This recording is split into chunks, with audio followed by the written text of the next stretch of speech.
Magandang umaga Luzon, Visayas at Mindanao at sa lahat ng mga viewers natin sa IBC TV 13 at sa mga social media platforms natin. Ako po si Carl Tulfo, kasama ko ngayon si Bitag Dean at Bitag Kate. Ngayon naman ay Tuesday, October 8. Para naman po sa inyong mga reklamo at sumbong, bukas ang aming Bitag Action Center mula Lunes hanggang Biyernes alas 8 ng umaga hanggang alas 2 lamang po ng hapon. Kaya naman ngayon, diretso na tayo sa sumbungan natin ngayong araw. Ano man problema, reklamo, sumbong. Bibigyan ng agaran aksyon at solusyon na nag-iisang pambansang sumbungan. Sa ngalan ni Ben Bitag Tulfo, ito ang hashtag Ipabitag Mo. Ngayon sa pambansang sumbungan ni Ben Tulfo, hashtag Ipabitag Mo. Pinagawa kong food truck, hindi nagawa. 2 taon na lumipas, pinapaasa pa rin ako sa wala. Lady Guard, malapit ng mga anak, inaasahang tulong, wala raw siyang mapapala. Dahil mandatory benefits niya, hindi pala hinuhulugan ng kumpanya. Mag-isa na lang sa buhay, wala pang matirhan. 74 years old na lola, humihingi ng tulong sa bitag. 1 dekada na raw siyang nakatira sa ospital. Binigyan ka na ng trabaho, gusto mo pa ng sweldo? Construction worker, tinanggal daw sa trabaho ng amo dahil ang kanyang gusto, sweldo. Ang lahat ng yan, iimbestigahan at aaksyonan sa hashtag Ipabitag Mo. Ngayon naman sa una nating sumbong ngayong araw, meron nang lumapit sa amin na nagpagawa daw siya ng food truck pero hindi daw ito nagawa. 2 taon na lumipas, pinapaasa pa rin daw siya sa wala. Mga boss, marami po kami natatanggap dito sa Bitag na sumbong hingil sa mga nabiktima at naloko ng mga taong kinuhanan nila ng serbisyo. Sisingilin ka ng pagkalaki-laki pero hindi naman natutupad ang pinangakong serbisyo. Nakakabahala po yung ganitong klaseng sistema ng panloloko. Kaya po dito sa Bitag kami po ay kontra panloloko. Ilalantad at tutuldukan namin ang ganitong klaseng modus o estilo. Ito pong susunod na sumbong, isang negosyante ang nabiktima na namang nitong mga kapal mooks na mga dorobo. Nagbayad daw siya ng 200,000 piso para sa pinagawa niyang food truck. Subalit 2 taon na nakalipas pero ang food truck hindi pa rin daw nagagawa. Nakakagalit talaga yung ganitong klaseng tao. Imbis na lumaban ng patas tulad ng ibang tao, panloloko ang ginagawang hanap buhay. Kaya naman sa detalye ng sumbong na ito, panoorin. Kaya po ako lumapit sa hashtag Ipabitag Mo para po ilapit yung problema ng anak ng aking matalik na kaibigan na bumili po siya ng food truck na Toyota Light S kay nagkaroon po sila ng transaksyon noong June 28 at gumawa na po sila ng kontrata. Yung anak naman po ng kaibigan ko, nag-send po ng pera sa bangko ng 200,000 noong June 30, 2022 po. At simula po noon, wala pa naman po yung pinag-usapan nila na food truck. Yung pera po, pinaghirapan po nilang mag-partner para po makabili sila ng food truck na yon at makapag-umpisa na po sila ng business na magkaroon sila ng income. Kaya po kami nakapag-decide na lumapit po dito para humingi po ng tulong sa inyo, Sir Carl, Sir Ben. Sana po matulungan nyo naman po kami na makuha namin yung ibinayad nung anak nung aking kaibigan po na 200,000 kay Ang sumbong, iimbestigahan at aaksyonan sa hashtag Ipabitag Mo.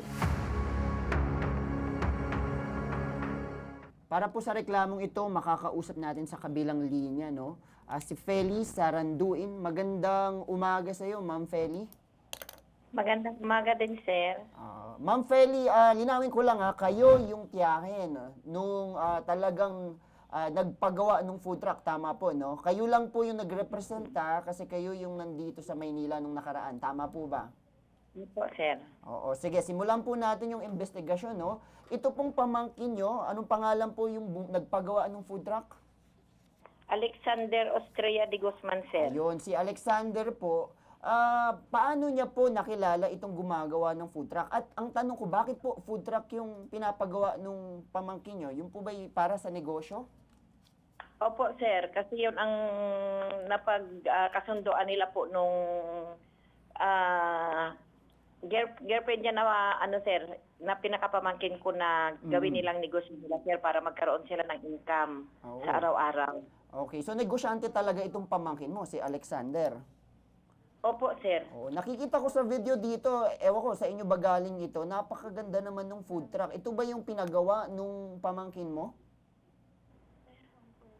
Toyota Light S sir, yung Oo. in-order niya food truck, opo. Oo, so magkano daw po yung halaga nito? 200,000 sir. 200,000 pesos. All in na po yun? Opo sir. Sige po, matanong ko lang, no, paano nagkaroon ng transaksyon itong pamangkin nyo na si Alexander saka itong gumagawa ng food truck na si Mark? Yun po kasing bayaw niya or kapatid niya, Oo. nag-order po sa kanya. Mhm. Tapos, doon po nakita niya na okay. Mhm. Kaya po, nag-isipan niya rin para magkaroon po sila ng business ng pamangkin ko sa araw-araw. Okay, so true Pagkakakita. referral, kaya nakilala. Opo, Sila business po ba, ma'am, personal po ba sila nagtransaksyon, nag-uusap, or ang kanilang negosasyon palagi lang sa online? Nung nag-order po siya, bali personal, pero nung huli na po, sa online na lang po. So, na-meet niya naman Sa- talaga itong si Mark, yung gumagawa ng food truck. Sabi ng pamangkin ko po, na-meet daw niya. Na-meet niya. Na-meet niya rin kaya, no? Ito kasi may nakikita akong video dito, parang may pagawaan talaga. Kasi dito sa Bitag, gusto naming malaman kung lehitimo ba talaga yung negosyong ito. Kasi, syempre, kung ito ngay may atraso, dapat may pananagutan ito. Nakapunta po ba siya doon sa parang itong nakikita ko sa video, parang warehouse na pagawaan? I don't know. Nakapunta kaya si Alexander doon? Ay, parang hindi ko Parang natanong, hindi sir. niyo Pero na alam, may oo. kontrata sila, sir. May kontrata sila. So, ibig sabihin, nakapunta. Yes, okay. So may contract. Malinaw sa contract, ilang araw po na dapat magagawa itong food truck? Ang sabi po dito, parang 60 days. 60 days lang, ganun kabilis. Opo. Oo. 60 days working days, sabi niya. Oo, okay. So ano nangyari pag ano ng 60 days? Walang dumating. Wala naman pong dumating. Mm-mm. Yung pamangkin niyo po ba, matanong ko lang taga saan po? From ano po siya, dito din siya sa Maynila. Ano Sa kasi Maynila sir, rin. yung pamangkin ko po, yung babae. Oo. Hindi, sige, sundan niyo lang ako, taga-Laon mama. po yung Kasi gusto kong malaman, kumbaga ano yung nagiging problema. Itong pagawaan umano, saan din po ba nakabase ito? Kasi kayo, nung lumapit kayo dito sa Bitag, taga-La Union kayo. So, Opo, sir, taga-La Union tinitingnan po ko kung ano kami. yung nagiging problema. Taga saan po itong gumagawa? Ano ba ito? Binondo? Teka, sir. Mm. Malabon, sir, Malabon. Sa Malabon, okay? Malabon po So, siya. Metro So, Manila lang just din, Metro Manila. Opo. Oo, ano So, daw po just naging like problema, that, Madam Feli? Bakit po hindi nagawa within 60 days itong food truck? Kasi sa video nakikita ko, parang tapos naman na. At ang ganda-ganda, pero bakit hindi na ibigay dito sa pamangkin ninyo? Pag nakikiusap daw po siya, sir, pahintay lang. Kasi naghahabol lang ng order, yun daw lagi niyang sinasabi. Pahintay na lang kasi kulang pa ng may proon pang parts na kulang. Sa totoo lang po, yung pamangkin ko mismo, yung babae, medyo na rin kasi sa tagal na po na yan, yung binigay nila dyan, parang yung binigay nila dyan na parang may inutang sila dyan na may interest Oo. Pero yun nga, ang tagal na, di ba? Kasi parang pagkakarinig ko dun sa VTR mo, 2022 pa ito, until now, hindi pa rin po na ibibigay. Ano na bang balita dun sa gumagawa na si Mark? Tinakbuhan na ba talaga itong pamangkin ninyo? Hindi na sinasagot? Let us know po. Ano pong nangyari? Nung 2023, sumasagot pa siya pag mini-message siya o may mayroon pa silang communication pero puro pangako po. Puro pangako. Ngayon ba, sumasagot pa ito? Kasi biruin nyo, ma'am, 2022 pa to. Di ba, parang pinaghihintay ka, 2 taon na, supposedly, 60 days lang yan, di ba? 2 months Opo, lang. sir. Ano na po Oo, bang, kaya nga po, yung kaya nga pamangkin po, nyo ba, sabi ko, Ma'am Feli, matanong ko lang bago kami manghimasok dito sa reklamo mo, ito bang pamangkin mo nagpunta, personal, para kausapin itong si Mark, tungkol dun sa pinagawa niyang or everything is online po? Ay, hindi ko natanong kay Alex, sir, kung online yung ano nila. Basta sabi niya, tita, pag pinapalo up ko, ang sinasabi na lang palagi sa akin, maghintay lang daw by next week, maghintay lang daw kasi busy. Yun na lang daw palagi. Hanggang sa'yo na naputol na ang communication na hindi na, wala na silang communication. Kaya niya naisipan na, Sige, tita, sige, ma'am. luluwas ka lang Alright. nila. Ay, Tanong ko kasi ma'am, kasi sa nakikita ko dito, baka, well, sabihin naman natin na talagang pinapaasa kayo, pero baka kasi hindi siya nakakalampag personal, di ba? Kayo po ba bilang tiyahin na itong pamangkin ninyo, napuntahan nyo po ba or kasama yung pamangkin nyo doon sa lugar neto ni Mark? Para alamin bakit hanggang ngayon. Ang 200,000 po, napakalaking pera niyan, ha? So, Opo, sir. may ganun po ba kayong ginawa? Nagkaabutan na po ba sa barangayan itong sumbong na to? Sir, nagpabarangay po nung pero hindi siya sumipot sa barangay. Okay. So, hindi siya sumisipot. Kahit ano nang gawin ninyong follow-up, puntahan ng personal, patawag ng barangay, hindi sumisipot. So, matigas po Hindi niya talaga. sumipot. Okay. So, parang gano'n na nga, matigas. Ayaw humarap, matapos kunin yung pera. Parang gano'n. O, siguro, alamin natin sa barangay, no? Yung, itong nirereklamong si Mark. Okay? Sige. Diyan lang po muna kayo, Ma'am Feli. Sir Carl, nasa kabilang linya na si... Tawagan natin ngayon yung EXO ng Barangay Santulan, Malabon City, si Enrique Manlapas. Magandang umaga po sa inyo, EXO. Magandang umaga po, sir. Yes, EXO, ako po si Carl Tulfo. Kasama ko ngayon co-host ko si Dean at Kate. Naka-live tayo sa IBC TV 13. Sir, matanong ko sa inyo, anong nangyari dito sa isang transaction daw na kung saan involved daw itong alias Mark patungkol sa isang pagpapagawa ng mga food truck daw sa halagang ng 200,000 and hanggang ngayon na mahigit 2 taon na hindi pa rin daw nabibigay. Anong magiging statement nyo dito, no, EXO? May pagkakaalam ba kayo sa nangyari or may iba pa bang reklamo laban sa tao na to? Kwento mo sa amin, EXO. Marami na rin reklamo sa kanya. Noong una maganda ang niya, marami naman siyang Kaya lang tong huli, ewan ko paano nagka-problema sila. Yata sabi niya nga, natakasan siya nung sekretarya nung una. Tapos, ewan ko tapos, nag-work kami, dami nang dumarating na reklamo. Pinadala ko naman sila, minsan sinasamahan ko doon sa asawa, kinakausap niya yung asawa. Etong huli, hindi ko din nagpakita to si Manny. Hindi ko alam kung nasaan, hindi naman masabi ng asawa kung nasaan. Sinasamahan ko nga doon sa lahat ng mga nag-ano, sinasamahan ko na mismo doon sa asawa para makausap nila. Di ba naman nakakausap naman nila? Sila paliwanag sa kanila ng asawa kung nasaan si Manny. Pero si Manny ay hindi lang maharap eh. Kaya nahihirapan din kami sa barangay na magkaharap sila dahil ganun nga. Okay. Matanong ko lang, sir, no, meron bang talagang pagawaan ng mga food truck itong si alias Smart? Sir, Manny po yan, Manny. Di mas Manny. Hindi lang namin, sir, dinidisclose ang pangalan, kaya nilalagay namin si alias. No, alias Smart na lang yung binabanggit namin. So, sir, matanong ko lang, meron bang warehouse? Totoo ba na may warehouse or simpleng front lang ba to? Ano bang meron dito, EXO? Meron po sa barangay Pangulo po, sa tabing barangay lang namin yan. Meron po silang... Sa barangay ninyo o kabilang barangay? Kabilang barangay po, barangay Alright. Pangulo po, di sa barangay namin. Okay. Yung iba't nasamahan ko rin doon para makausap nila yung asawa. Kasi namamahala ngayon, alam ko yung asawa na eh. Alright. Okay. So yung nagpapatakbo ng negosyo ngayon yung asawa, and then may binabanggit ka pa din kanina na kung saan yung mismong sekretarya ay mukhang tinakbuhan ata itong sinasabing si alias Mark Opo, ng certain halaga ng pera, parang ninakawan siya, tama ba? Ganun po. And then nagkawindang-windang ang negosyo, tama ba? Hindi ko na sinasabi yun sa amin. Alright. So siguro punta naman ako sa punto na kung saan ay ilan na yung mga tao na lumalapit sa inyong barangay or sa kabilang barangay na nagrereklamo laban dito sa sinasabing may-ari ng kumpanya na nagpapagawa ng food truck. Marami-rami na po, sir. Marami-rami na yan. Mga 10, 20, may sigurong ballpark figure ba kayo, EXO? Mga lampas 5. Lampas 5. Pero marami-rami na din yun. Alright. Okay. So, EXO, ano naman yung naging statement nito nila Feli or nila Christine at Alexander de Guzman dyan sa inyong barangay? Pumunta ba dyan sila sa inyo?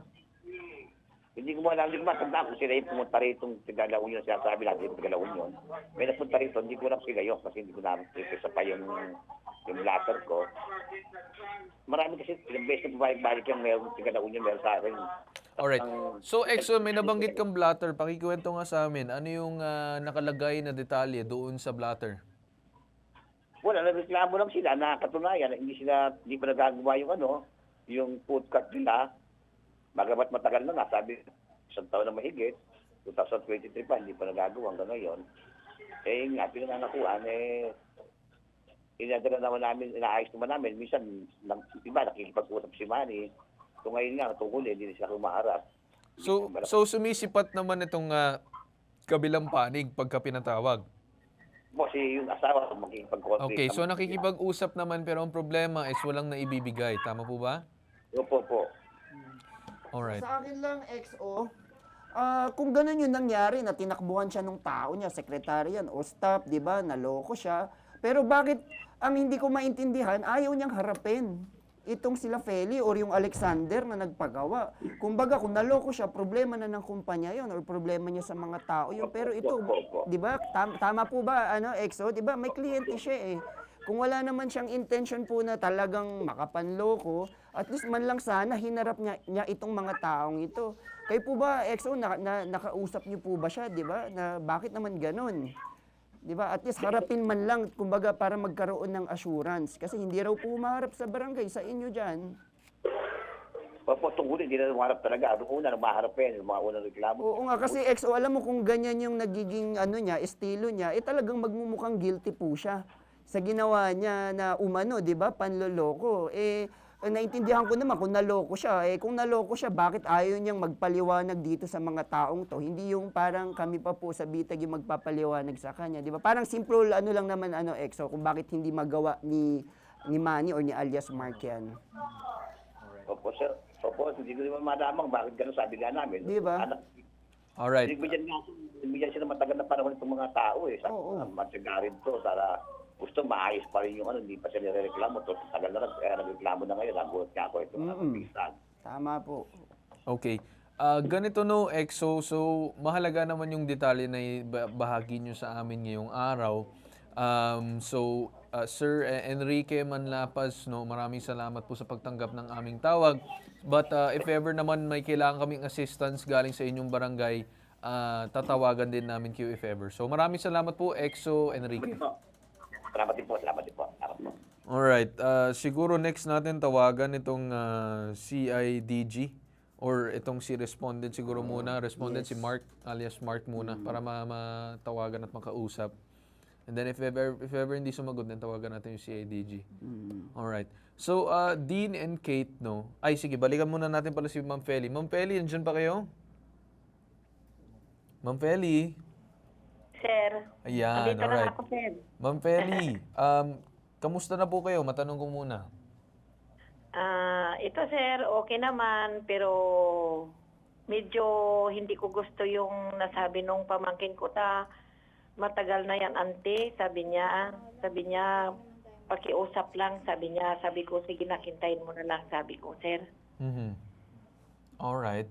Ang yun naman, no, Ma'am Feli, matanong ko, nung nagkausap sila, kasi nabalitaan ko, sinabi ng barangay na nagkausap daw itong si alias Mark at kayo, or itong si Alexander or Christine, sa barangay or kung saan man. Ano yung naging usapan? Anong balita mo doon? Hindi sa barangay, sir, kasi hindi nga siya sumipot. Mayroon pa nga silang pinagawa sa attorney, sir, pero in-ignore niya lang yun. Hindi Nagpagawa siya sila sa attorney ng demand letter, tama ba? Opo, demand letter po. Alright. Tapos hindi niya po in-ignore niya po 'yon, hindi niya pinansin.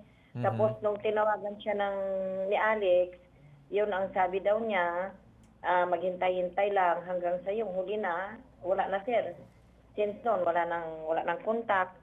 Kaya naisipan po namin na lumapit sa inyo, sir, sa bitag. Alright. Well, Ma'am Feli, no, yung dahilan kung bakit namin kayo kinakausap para alamin at mas malaman pang mga iba't ibang detalye. Alright. So, mukhang hindi ata sumasagot itong Mark. So, siguro pakitawagan na si Attorney Batas muna for the final advice dito kay Ma'am Feli, and then we'll proceed to co-CIDG. Alright. So, Kate, Dean, anong sa tingin ninyo siguro dito kay nanay? Kanina may nabanggit si XO na parang, Ma'am Feli, alam niyo po ba kung totoong natakasan o naloko tong si alias Mark ng kanyang tao, yung sekretarya nga daw? Ay, wala siyang binabanggit sa pamangkin ko. Sa pamangkin ko, sir. Walang nabanggit yung pamangkin ko sa Kasi akin. yun ata yung nagiging issue, kaya hindi kayo mabayaran. Parang tinakasan daw siya ng sarili niyang tao, although we have to confirm that kay Mark mamaya pag sumagot siya. Pero wala po bang ganong rason sa parte niyo?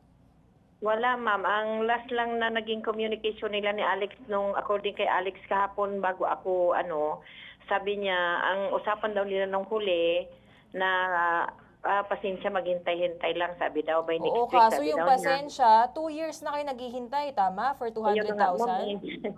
Alam Yun na niyo nga po ba po kung eh. ongoing pa tong si alias Mark sa pagtanggap ng mga bagong customer o kliyente para sa food truck? Nag-ooperate Ay. pa ba siya? Ang sabi niya kasi, ma'am, kay Alexander, marami kasing order, sabi daw niya.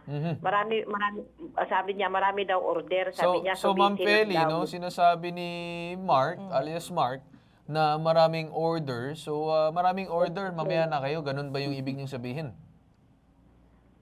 Oo, yun daw po ang sabi niya. Kaya Oh, doon parang si ganun Alex. na, no, Ma'am Feli. Sinasabi ko lang kasi baka mamaya hindi nyo din naiisip na binabaliwala kayo. Kasi kapag ganun na yung sagot, ma'am, may mukhang binabaliwala lang kayo. Iniisip niya, ito, bago Ayun to. na nga May po, sir. bago ko makukuha dito, maglalabas pa ako. Abala pa to. Di kaya, ma'am, ganun ang Opo. tingin sa inyo. Parang ganun, sir, ang sinabi kay Alex. Tapos yun na po ang huli nilang communication, wala na. Okay. Putol na, sir. Sige, Ma'am Feli, no? Para mas maliwanagan tayo ngayong araw, tawagan na natin ito si Attorney Batas Mauricio, Bitag Resident Ay, Lawyer. opo. Magandang umaga po sa inyo, Attorney Batas. Magandang umaga po, Ginoong Carl Cruz po. Magandang umaga po sa bayan ng Pilipinong nasa pabitag mo. Yes, sir. Na-miss po namin kayo, Ginoong Carl Cruz po. Yes po, Attorney. Opo. May babalita lang kami na kung saan ay may lumapit po sa amin, no, na nag-purchase daw sila ng food truck na kung saan nagbayad daw sila ng mahigit 200,000 pesos. Kabuuhan, food truck na yun in itself, gawa na and everything. So nagbayad sila ng 200,000. Ayan, may kopya pa ng deposit slip and everything. So everything has been said and done. I think meron din silang kontrata kung hindi ako nagkakamali. But attorney, ang nagiging problema dito, hindi pa maibigay-bigay yung produkto. Ang nagiging dahilan daw ng may-ari ay tinakbuhan daw siya ng kanyang sekretarya, nanakawan daw siya, nagkanda problema ang kanyang kumpanya, kaya naghihirap siya. And then may mga iba't ibang mga order na dumarating, kaya hindi niya mamagawa ng paraan ng dito sa lumapit sa atin ngayon. So attorney, no, mukhang may pagbabaliwala kahit patawag na sila sa barangay, wala may problema pa rin, may pagpapadala ng demand letter, binabaliwala din. So attorney, no, what's the best remedy para dito sa nagiging problema nila nanay at ang kanyang mga pamangkin? Opo, sa mga pangyayaring inyong inilahat, Ginoong Carl Tulfo, batay po sa pagpapahayag ng sambayanan na nagtutungo dito sa pabitag mo. Ang susunod na hakbang na po dito ay yung pong pagpapadala ng isang nakasulat na kahilingan. In English, it's called demand letter, para po italaga yung pangangailangan sa ilalim ng batas para makapagsampa po ng kasong pang-uumit, kasong pagpapanggap. Yan po ay uri ng kaso na pinaparusahan ang taong nangangako o nagpapanggap na meron siyang kapangyarihan gumawa ng isang bagay, may kakayahan siya sa isang negosyo, gaya ng negosyo ng food truck, pero sa pangkatotohanan pala, hindi naman niya kayang gampanan, wala siyang kakayahan gawin ito. At hindi po mahalaga, Ginoong Carl Tulfo, mga kababayan, kung ano ang dahilan kung bakit hindi niya natutupad ang kanyang pangako, ang kanyang panata na magbibigay siya ng food truck pagkatapos mabayaran ng halagang mahigit 200,000 piso sa kanya. Tama. Eh nawala yung sekretary, hindi mo problema yan nung bumili. Problema Tama. po yan. At dahil hindi po siya nakakatupad, kaso pong estafa sa ilalim ng Artikulo 315. Yan po yung Article 315, Paragraph 2, kung saan nagsasabi, falsely pretending to possess power, possess business, possess capacity or qualification is punishable as estafa with imprisonment of not less than 6 years. Ginoong Carl Tulfo. At mas malakas po yan, mas mataas po yung pagkakabinanggo. Dahil mahigit po 200,000 yan. Ginong Cartulfo. Alright. Attorney, no, napakahalaga ang inyong sinabi kasi ang nagiging problema, which is maganda yung point na inyong sinabi na kung saan hindi problema ng kliyente ang naging problema nitong may-ari sa kanyang mga tao. Kasi hindi naman yung kliyente nagkaroon ng pagkukulang bagkus ang tao niya. So, ang responsibilidad ay papataw doon sa may-ari at hindi doon sa kliyente. So, napakahalagang point, attorney, and very much well said. So, siguro, attorney, stay on the line first. Kakausapin na namin itong si respondent na si mismong alias Mark, yung may-ari. So, stay on the line lang muna, attorney. Yep. Alright. Sir Mark, nandiyan na ba kayo? Opo, nandito po ako. Alright. Sir, magandang umaga. Ako po si Carl Tulfo. Nakalive po tayo sa Ipabitag Mo sa IBC TV 13. Sir, matanong ko, anong panig ninyo dito sa nangyari sa mga kliyente mong Christine, Javier, and Alexander de Guzman sa mga nangyari dito sa hindi pag-deliver ng sinasabing food truck? Yun nga po yung yung naging problema namin dahil sa kumpanya. Yung medyo na-scam kami nung isang tao ko. Alright. Yung scam na-scam natin na tao ko, na-demanda ko rin naman yun and na-entrapment ko pa na po namin.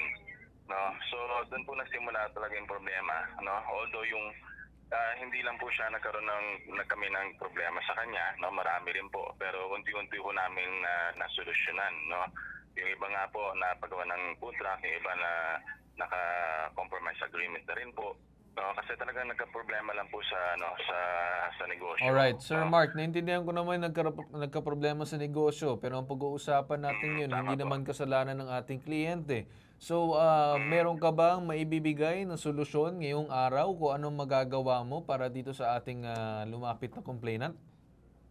Opo, bali ang solusyon ho dyan, dalawa lang po naman yung solusyon dyan. Yung mabigyan kami ng pagkakataon uli na matapos o magawa po yung food truck and or mabayaran po yung naibayad niya na 200,000. No? Hindi kaya sir, mas maganda na lang siguro na ibalik nyo na lang yung kabuuan 200,000 kasi I don't think na nasa options na anymore na maibigay yung food truck dahil sir, mahigit 2 taon nag-antay yung mga tao. Naintindihan ko naman na umabot sa punto na nagkaroon ng problema kayo sa negosyo pero sir, hindi naman kasalanan ng ating kliyente at hindi dapat sila nadadamay dyan.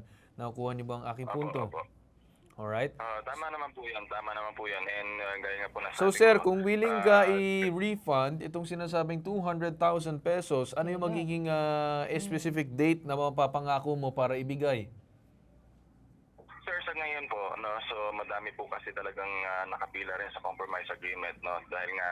Sir, naiintindihan ko na namin. maraming Opo. nakapila sa compromise agreement, pero ang pinag-uusapan na isa sila din sa mga kliyente na nagkaroon ng problema dito sa kumpanya mo. So I think na kailangan mo din i-take charge, command responsibility, kailangan mo pa rin panagutan.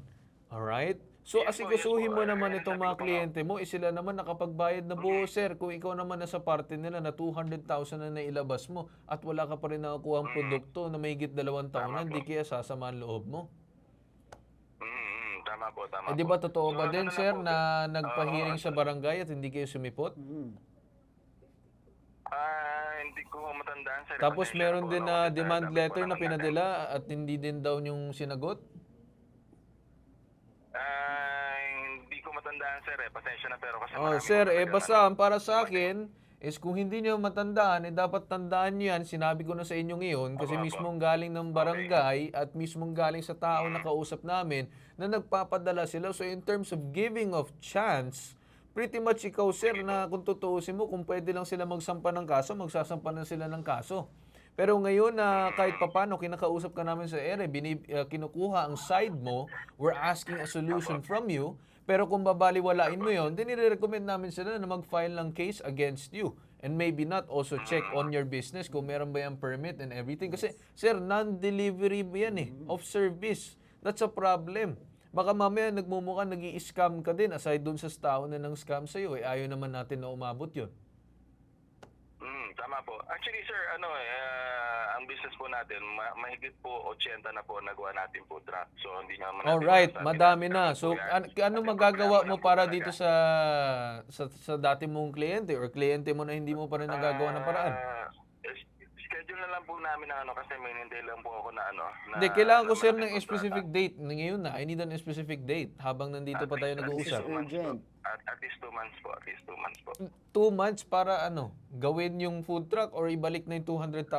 May balik po yung ano, may balik po yung 200,000. Sir, consult ko muna itong kabilang panig kung okay sa kanila. Pero kung ayaw nila, then we cannot force them to get something what they don't want. Actually, kung tutuusin mo, sir, kung akong tatanungin mo, dapat by this week or next week, dapat maibalik na yan. Kasi mahigit 2 years na sila, sir, nag-aantay. 60 days lang ang 2 years, sir. And then, paantayin mo pa ng 2 buwan. Yun yung sinasabi namin. Hindi kami pumapasok dito para maningil. Bagkos, ang sinasabi namin, there was a service paid for and hasn't been given in return na service. So, nagkakaroon ng problema dito, sir. Pasensya na po, pero kasi kung magbibigay po ako ng ganyan date ng kinabukasan po, Hindi ko naman, sir, sinasabing kabukasan, but more of a reasonable date para dito sa kabilang panig. Oo, compromise Hindi naman nga 2 eh. months, dapat at least 2 weeks or maybe a week. Baka mapagbigyan ko pa. Then I would understand. Pero kung 2 months, sir, that's too much. It's too long. Yes, sir. Yes, sir. So, sa ngayon po, yung po ang kalkulasyon ko na kaya natin gawin yan. Yung 200,000 po, malaking pera na rin po. Lalo nga po, sabay-sabay nga po yan na, na nagka-problema. Ganito, Sir Mark, no, i-consult namin sa aming abogado o sa Swell to ask on his side if it's fair. Attorney Batas, nandiyan pa kayo? Sige po. Opo. Attorney, narinig niyo ba ang kabilang panig? Anong perspective or take niyo dito sa kanyang mga response and salita ngayong araw? Maraming salamat po. But basically, well, una, pasasalamatan natin dahil nagbibigay siya ng posibleng solusyon. At ang ibig sabihin, itong kanyang pagpapahayag dito sa ipabitag mo ni Ben Tulfo, pag-amin, hindi siya umiiwas doon sa mga naganap na pangyayari. Ang problema lang po niya, sa totoo lang, yung katotohanang hindi na po pwedeng papaghintayin pa 2 taon na po ito. At Correct. dahil 2 taon na pong matagal, may tungkulin na po siyang ibalik. Correct. Bigyan po siya, usually, pagka po ang batas na ang kumikilos dyan, binibigyan siya ng 3 araw para tuparin ang kanyang pangako, tuparin ang kanyang obligasyon, either ibalik ang pera, kasama na po yung interest at penalties, or ibigay yung food truck na pinangako magagawa. Pag wala po yan sa loob ng 3 araw, yan po ay magiging hinog. Ginawang Carl Tulfo, mga kababayan, sa ipabitag mo ni Ben Tulfo para po sampahan na ng kaso. At kung marami po yung mga tao na ginagawa ng ganito, hindi lang pala iisa, magiging large-scale estafa po yan. Large-scale swindling na sa ilalim po ng Revised Penal Code of the Philippines at sa iba pang mga batas na umiiral, abay, pag nasampa po yan, wala pong piyansa habang nililitis ang kaso. Ibig sabihin, ito pong ating panauhin na nangangako, papasok sa kulungan habang nililitis ang usapin at doon po siya titira hanggang hindi matapos ang pagpapalabas ng mga ebidensya. Ginoong Carl Tulfo. Alright. Maraming salamat, attorney. No? Ibalik ko lang siguro kay Ma'am Feli ulit. Ma'am Feli, nandiyan pa kayo? Opo, sir. Ma'am Feli, narinig niyo ba yung sinasabi ni Sir Mark at ni Attorney Batas dito Opo, sa sir. inyong problema? Ano bang sa tingin niyo, ma'am, ang para sa inyo na gusto niyo mangyari? Ang pinagbilin kasi nung sir, nung pamangkin ko, yung 2 magpartner, hindi sa ngayon dahil diyan sa nangyari na hindi naman totally na madirect namin na scammer siya, pero sa tagal po kasi ng pera na nagamit niya at 200,000 naman po, ay hindi na rin sila papayag na ibigay niya yung unit or 200,000 lang, sir, kasi yung gastos nila na lumuwas dito, tapos yung gastos din po namin last week, tapos ngayon na naman. So sabi nung pamangkin ko, sir, kailangan niya daw yan sagutin, nadagdagan daw niya yan. Hindi daw buo na 200 ang ibabalik Alright. niya. So, ang ibig sabihin nyo, ma'am, if ever ibabalik yung sinasabing 200,000, dapat may sinasabing incurring penalties dahil 2 years yan. Tama ba? Opo. Yun po ang sinabi. At ang nabanggit pa nga po nung pamangkin ko, kasi yun, student ng law, sir, third year college niya. ang nabanggit ng pamangkin ko po na si Christine, kahit ang sabi pa nga po na computation is dapat 6%, sabi niya tita, pero sige sa 4% na lang, sabi niya, yung 200,000. Okay. So, ibig sabihin nyo, ma'am, no, mas lalaki pa doon yung sinasabing pagbalik ng sinasabing pera. Well, babalikan ko muli si Attorney Batas siguro for the final words bago tayo magtapos ngayong araw. So, Attorney Batas, anong sa tingin nyo, may hiling daw sila, Ma'am Feli, which is in terms doon sa sinasabi nyong penalties and interest, ano pong sa tingin nyo dyan, Attorney, maging recommendation yung susunod na hakbang? Alright, maraming salamat po. Sa katunayan po, pagka wala pong kasunduan sa pagbabayad ng interest, ibig sabihin pumasok po sa transaksyon, ay hindi inasahang dahilan, hindi natupad ng transaksyon at kailangan ibalik ang pera. Ang ibig sabihin po niyan, hindi nagkasundo sa kung magkano ang interest na babayaran. Pero hindi po nangangahulugan na walang interest. Pangunahin po diyan, sabi ng Korte Suprema sa napakaraming kaso, pagka walang interest na pinag-usapan, yung pong nakakuha, nakautang, o di kaya tiwalaan ng pera, ginoong ko, kailangan po niya magbayad ng 1% per month interest. At lalabas po yan, 12% interest per annum. Tumatakbo na po ito ng 2 taon, so ang computation po niyan, 12% times 2, 24% na po siya, doon po sa 200,000. Pero maliban po doon, ginoong Carl Tulfo, mga kababayan natin, pabitan mo ni Ben Tulfo, sabay, kailangan po panagutan dyan yung cost of money. Halimbawa, kung idiniposito yan, itong si Christine, o yung pong nagre-reklamo sa atin, magkano kikitain? Ilagay na po natin sa pinakamababa. 4% kita sa bangko sa loob ng 1 taon. Karagdagang 8 taon po yan. 32% ang idadagdag po dyan kung sakasakali. Pero liwanagin ko lang kagad, Kinong Carl Tulfo, dito po sa nagre-reklamo, at saka po doon sa nangakong magbibigay ng food truck. Pagka nagkabayaran, hindi po nangangahulugang lusot na si Mister. Hindi lusot na yung hindi nakatupad sa tungkulin. Bakit po? Sapagkat pagka po nakaisip, yan pong nagre-reklamo yan, na sa kabila ng nakabayad, didemandahin pa rin siya, kaharap pa rin po siya sa kasuhan. Diyan po sa usapin yan. So ang pakiusap po natin, Ginoong Carl Tulfo, dito po sa nangangako, tuparin na ninyo, tapusin na ninyo, isantabin nyo na yung problema, magbigay na po kayo, ipangutang nyo. Sabi nga po ng awit, beg, steal, or borrow. It doesn't matter. What matters is, tapusin ang inyong tungkulin, tapusin ang inyong problema, at matakot po kayo dahil tututukan po ito ng ipabitag mo ni Ben Tulfo, ni Ginoong Carl Tulfo. Ito po kasi, alam po nyo, kasama sa advokasya ito ni Ben Tulfo. Kaya po siya number 1 kandidatong senador. Bakit po? Nakatutok po si Ginoong Ben Tulfo sa katuparan, kalutasan ng lahat ng suliraning dinadala dito. At huwag niyong ipagkakamali. Nakikita po niyo, mabait si Ginoong Carl, mabait si Ginoong Ben Tulfo, na ngayon senador ko sa Senado. Talaga namang hindi namin kayo pahihintulutang makatakas ng ganun-ganun lang kung hindi po kayo kikilos kagad para maareglo. Ginoong Carl Tulfo. Alright.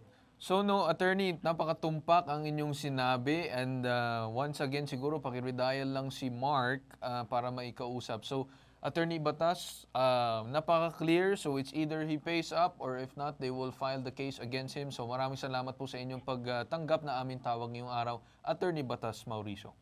Maraming salamat po, Ginoong Carl Tulfo. Salamat din sa inyo dahil pinagpapatuloy nyo ang advokasya ng inyong ama sa pagtulong sa mga taong naabuso. Ben Tulfo, kontra abuso. Salamat at kasama si Batas Mauricio sa paglilingkod. Magandang araw po. Alright. So ngayon naman balikan na natin si Mark. Mark, nandiyan ka ba? Apo, nandito po. So Mark, narinig mo naman na willing ka naman bigyan ata ng pagkakataon itong kabilang panig na para magbayad. Pero ang magiging problema is kung hindi kayo magkasundo ay talagang hahantong ito doon sa sinasabing sampahan ng kaso. So if I were you, sir, I would give you maybe until the end of this week or until the end of this week to make up for the said payment, and if not with interest also as well. But I will ask also si Ma'am Feli, nandiyan pa kayo? Ma'am Feli? Nandiyan pa ba si Ma'am Feli? Andito pa, sir. Alright. Ma'am Feli, okay ba sa inyo na siguro by end of this week or end of next week maibalik? Kailan nyo siguro gusto na maibalik yung pera? Kung pwede, sir, as soon as possible. Alright. Pero kung maipangako niya na sa sinabi niyo, sir, okay lang po. Sa sinabi niya, which is what, ma'am? Yung 2 months? Hindi, sa sinabi niyo, sir, hindi, sir, sa sinabi niyo na next week. 2 weeks. So, And pinakamahaba next na, ma'am, week. is 2 weeks para sa inyo. Okay yun sa inyo. Tama ba? Opo, sir, opo. Alright. Sige, sige. Alright, balikan natin si Mark. Mark, nandiyan ka ba? Opo, nandito po. So, Mark, ayun yung nagiging kahit papanong palugit or kahit papanong chance na binibigay sa inyo ng pamilya, ng inyong katransaksyon, na magawa ng paraan na maibalik yung pera within the 2 weeks timeline. If not, then of course, may karapatan naman din sila mag-file ng kaso laban sa inyo dahil hindi nga siya na-deliver na mahigit 2 taon. Nakukuha nyo ba yan, Sir Mark? Opo. Alright. So, ano sa tingin ninyo? Magagawan mo ba ng paraan? Sir, gaya ng sabi ko po, no, bago ko po kayo kasapin, yan po talaga ang talagang possible po na magawa namin ng paraan. No? So, gaya po ng sabi ko, marami pong problema. And nasusolusyon na naman po namin yung mga malapit namin naging problema. Pero yun nga po, kung isipin ko po, tsaka imposible po na magawa po namin yun po talaga. Pasensya na po, pero talagang mahirap po yung sumagot naman ako na alam ko hindi naman po namin kaya. Yes. Wala naman problema, Sir Mark. Naintindihan ko naman yun. So, yung magiging huling mensahe ko na lang, pag-isipan mo, you have 2 weeks to come up with the said money, timeline nila yon. If not, then may karapatan naman din sila na mag-file kasi of course ay meron din ng kahit papaano na pakiramdam nila na naloko sila sa parte nito. Alright, Mark? Sige po, okay lang po. Alright. Sige So po. maraming salamat sa pagtanggap sa aming tawag ngayong araw and sana magawan na ng paraan itong sa problema nila nanay at kanyang pamangkin. Alright? Yes po. Patulong na rin po. Patulong na rin kasi kailangan din po ng tulong. Salamat po. Alright. Maraming salamat. Okay. Ano ba to? Okay. Kanino ba to? Okay. So, itong pag-uusapan natin, no, balikan na natin si Ma'am Feli. Ma'am Feli, nandiyan na ba kayo? Opo, sir. So, ma'am, ginawa na namin ng paraan kahit paano na makiusap. But of course, if hindi magawa ng nila Sir Mark, yung sinasabi nilang panig na 2 weeks na maibigay, kung sakaling hindi nila magawa ng paraan, then we will be willingly to assist you dun sa sinasabing CIDG para diretsuhan na ma-file ng case itong si Ay, sige, Sir sir. Mark. Alright? Opo, sir. Kung ako din, Opo, ma'am, may sir. siguro if ever hindi man magbayad itong sinasabing Mark na to, I would advise also as well na baka mag-file din kayo ng complaint laban sa kanilang negosyo at hindi lang sa kanya personally. Kasi ito Opo, ay sir. between sa inyo at yung kanyang negosyo, hindi lang naman sa kanya. Alright, ma'am? Opo, sir. Alright. So maraming salamat po sa inyo, Ma'am Feli. Ganon din, sir, Carl. Maraming Alright. salamat po. Thank you, ma'am. Thank you. Alright, so dyan tayo nagtatapos sa una nating sumbong. Ito ang nag-iisang pambansang sumbungan, tulong at serbisyong may tatak. Tatak bitag, ilalaban kay Digiiwan. Ito ang hashtag ipabitag mo. Susunod. Lady Guard, malapit ng manganak. Inaasahang tulong, wala raw siyang mapapala. Dahil mandatory benefits niya, hindi pala hinuhulugan ng kumpanya. Ang sumbong iimbestigahan at aaksyonan sa hashtag ipabitag mo. Ang programang ito ay hatid sa inyo ng hashtag ipabitag mo Community Service Partners. Cebuana Luwilier, Hotel Sogo, so clean, so good. Orich International Traders Incorporated, your Filipino food and beverage company. Max Cafe, taste the maximum amount of caffeine. Tinapayan Festival, ang tinapay ng Maynila. Pingping's Lechon, handang pingping yan. Mapicon Pest Control, providing dependable pest control solutions. BCC Project Managers Incorporated. Rear Wonders Travel and Tours, a signature of excellence in travels. Pagcor, advocates for responsible gaming. CLTV 36.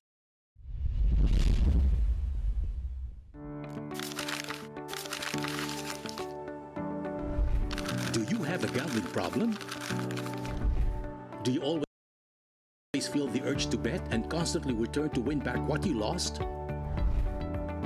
Do you spend more time and more money for gambling than intended? Do you often borrow money or even sell personal property to finance or pay gambling debts? Do you feel guilty when you gamble and want to stop but can't? Do you hide gambling chips, gambling money, and gambling paraphernalia from your loved ones? To know more about PAGCOR's responsible gaming program, including its player exclusion program, visit www.pagcor.ph/regulatory/responsible.ph. A message of concern from the Philippine Amusement and Gaming Corporation. Para sa mga kababayan natin humihingi ng tulong na mula pa sa malalayong lugar. Kapartner ng hashtag Ipabitag Mo ang Hotel Sogo. Sinisigurado ng bitag na maging komportable, ligtas ang kanilang pananatili habang inaaksyonan ang kanilang mga hinaing. Hotel Sogo. So clean, so good. Pingping's Lechon. Freshly roasted native lechon every day. Handang pingping yan. For orders, visit Pingping's Lechon Facebook page or call 0915-532-4382. Pingping's Lechon. Sa paglalakbay ng hashtag Ipabitag Mo sa aming mga community service caravans sa buong Pilipinas, katuwang ng bitag ang Cebu Pacific Philippines. Mura at ligtas na paglalakbay sa loob at labas ng bansa ang hatid ng Cebu Pacific sa ating mga kababayan. Cebu Pacific, let's fly everyone! Tinututukan ang bawat panig ng bansa para maghatid ng mapagkakatiwalaan at napapanahong balitang kailangan mo saan man at kailanman. Buong pusong naglilingkod para sa bayan. Kasama ang mga maaasahan at mahuhusay na mamamahayag at tagapaghatid ng balita. Sarina Lusuegro, Princess Jordan, at Julius Segovia. Tutok 13, Lunes hanggang Biyernes, alas 5 ng hapon. Dito lang sa IBC 13. Ito po ay si Aludo Rota Chuseco, Undersecretary of the Department of Finance. Nais ko po kayong anyayahan na manood ng Cabinet at Work at IBC every Monday at 4 p.m.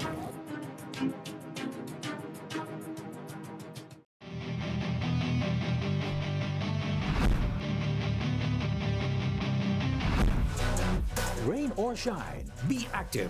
Stay hydrated with Blue Hydra, a refreshing powder drink mix made with malunggay and calamansi extract, fortified with vitamins A, C, and zinc. This is your active lifestyle power drink, Blue Hydra. Available at selected SM supermarkets, hypermarket, and Save More nationwide. Watch Cabinet at Work every Monday at 4 p.m. on IBC. Cabinet at Work, tuwing Lunes, ika-4 ng hapon sa IBC 13.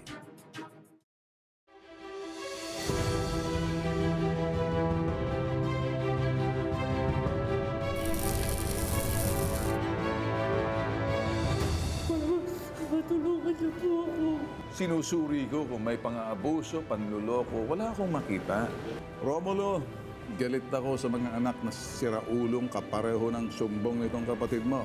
Isa pa ang gagawin mo. Hahanapin kita. Hindi ako nagbibiro. Ibigay niya lang yung ORCR nitong mag-asawa kasi kung hindi, manghihimasok kami, dadalhin namin ng HPG para imbestigahan siya. Kinuha po nila yung passport ko, tsaka pinigay nila yung payslip ko. Lalaban ka namin, hindi ka namin iiwan. Huwag ka nang umiyak, okay?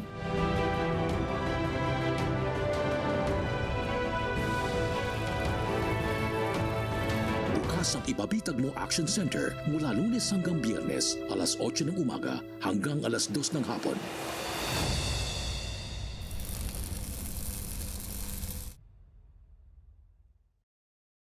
Scammer. Dorobo.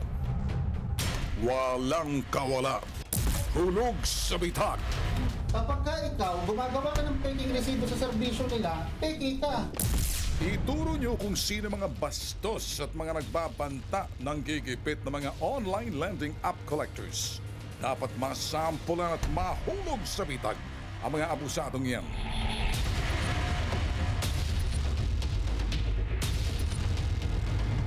Respetuhin mo siya. Amo mo siya eh. Oy, dito mo bilangin sa harapan ng abogado. Ang kakapal na mukha nyo, ang amo ninyo, binabayaran nyo ng 5,000.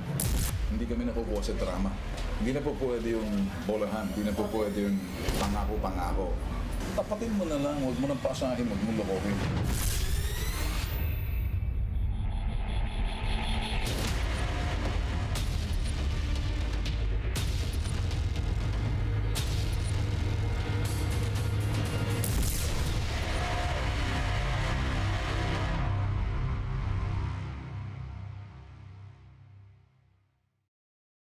Nagbabalik ulit ang hashtag ibabitag mo. Ngayon naman sa susunod natin na sumbong, meron tayong 74 years old na lola na humihingi ng tulong sa bitag. Isang dekada na raw siyang nakatira sa ospital. Mga boss, gusto lang namin linawin na hindi puro angas ang alam ng bitag. Marunong din naman kami makinig, pero sa pakikinig namin ay may halong aksyon at tulong. Ngayong araw, wala naman tayong bibitagin tulad na lang ng inilapit ng 74 years old na lola sa bitag. Alam niyo ba na si Nanay Lourdes Cruz, isang dekada nang nakikitira sa isang ospital? Walang asawa si nanay at hindi rin nabiyayaan ng mga anak. Simple lang ang hiling ni nanay, magkaroon na siya ng permanenteng tirahan at umalis na sa sinasabing ospital na tinuturing niyang tahanan. Mamaya, susubukan nating solusyonan ang request ni nanay sa tulong ng mga iba't ibang sangay ng ating gobyerno. Bago yan, narito ang ibang detalye ng sumbong na ito. Panoorin.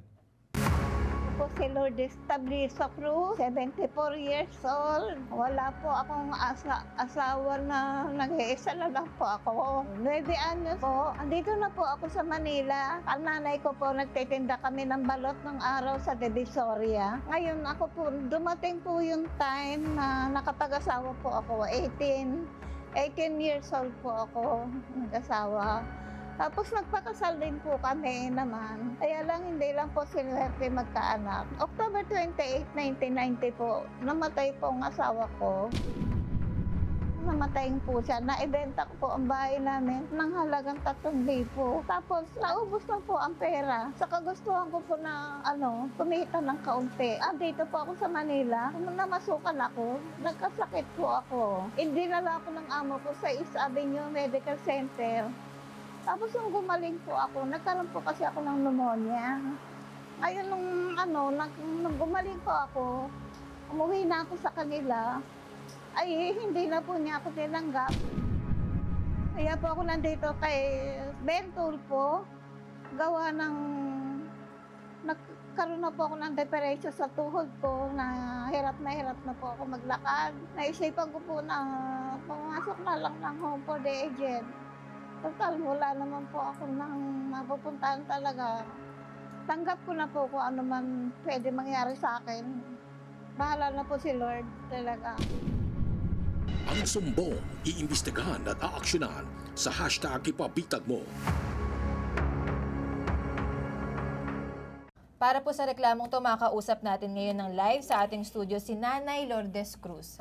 Katabi naman po ni Nanay, isa naming investigator, si Bitag Luke. Magandang araw po sa inyo. Magandang umaga po. Nanay, magandang araw po. Nanay. Ano po ang sasabihin ko? Opo. Kamusta kayo, Magandang umaga, Nanay. Magandang umaga, Nanay. Magandang umaga daw po, Lola. Magandang umaga po. Papakinaan ngayong aircon siguro dito sa studio, mukhang giniginaw si nanay. Alright, go ahead. Nanay, kamusta po kayo ngayon? Okay naman po. Okay naman po. Nanay, alam mo na surprise kami lahat dito sa Bitag nung ikwento mo na 10 years ka nang nakikitira sa isang ospital. Apo. Pwede po bang ikwento nyo po?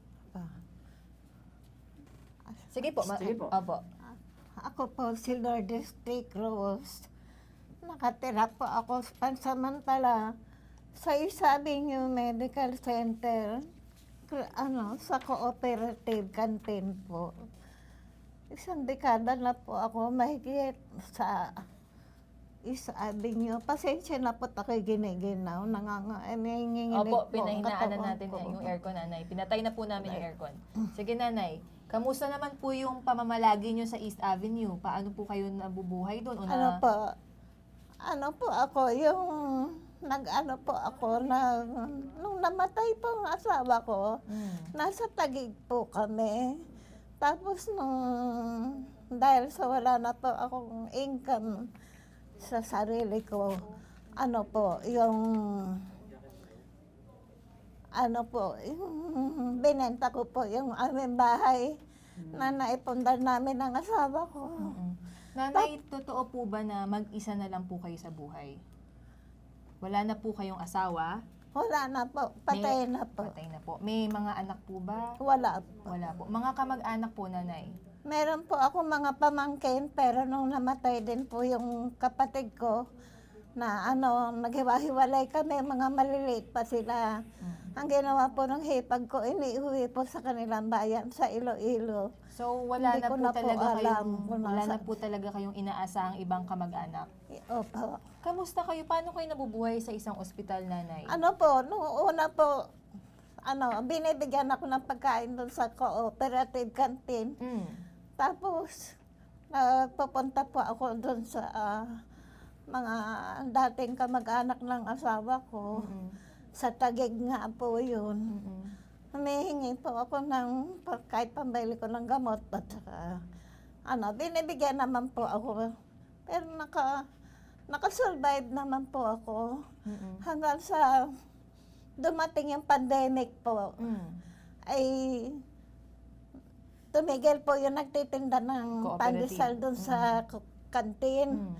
Nakiusap po ako sa kanila na kung pwede ako na muna po yung magtitinda. Hanggang sa ngayon po. Ganun po ang buhay nyo. Sa umaga, kayo po ang titinda ng pandesal. So, inalagaan naman kayo ng mga tao dun sa cooperative na nabanggit mo. Kumbaga, inaabot-abutan po kayo. Kaya kayo tumagal ng 10 taon. Tinutulungan po kayo. Sige, look. Sige po. Ma'am, bali kasi kaya din po siya napapunta sa East Avenue Medical Center po. Dati po siyang kasambahay. Ngayon ma'am, ngayon po kasi ma'am, nung 2012, dinala po siya sa East Ab kasi po nagkasakit po siya, nagkaroon po ng pneumonia. Then after po nung gumaling siya, hindi na po siya tinanggap nung kanyang amo. So ang nangyari, wala na po siyang pupuntahan, bumalik na lang po ulit siya sa East Avenue Medical Center.